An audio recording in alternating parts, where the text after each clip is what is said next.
यो हाम्रो vermi compost को सेड र त्यसको यो कन्टेनर भित्र हामीले गोबर अनि गडेउला दुवै राखेर त्यसैबाट मल बनाउँछौं जसलाई हामी वर्मी कम्पोस्ट भन्छ।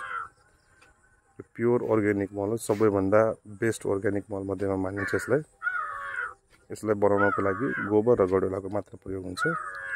हामीले यसमा गोबर राखेर अनि माथिबाट बोरा राखेका छौं। यहाँ धेरै गर्मी हुन्छ, अब गर्मीबाट यसलाई अलिकति राम्रो होस्, गडेउलालाई असर नपरोस् त्यसको लागि हामीले बोरा हाल्दैछौं र बोरामाथि अब हिजो राति त पानी परेर यसमा के गर्नु परेन।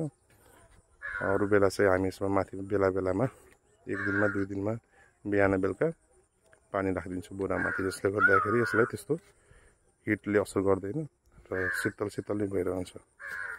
अब हामी तपाईलाई यो बोरा निकालेर यसमा कस्तो मल बनेको छ त्यो देखाइदिन्छौँ। हेर्नुस्,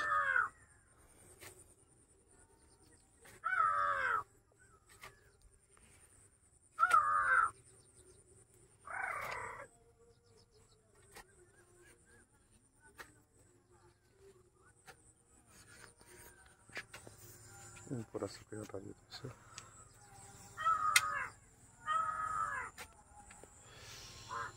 हाम्रो ललन साथी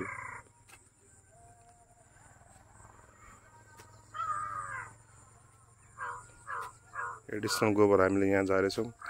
योबाट त्यहाँ बाबाले अर्को अब यस्तो के भन्छ रे आरसीसी फ्रेम वाला हामी बनाउँदैनौं, माटोमै आली बनाएर अनि त्यसलाई प्लास्टिक हालेर त्यसरी बनाउन खोजिरहेको छौं। त्यो पनि हेर्दैछौं कस्तो हुँदै रहेछ भनेर।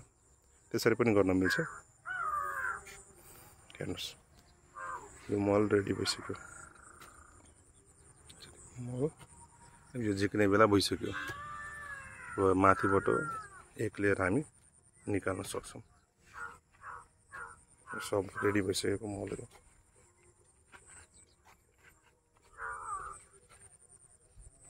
यस्तो हुन्छ वर्मी कम्पोस्ट।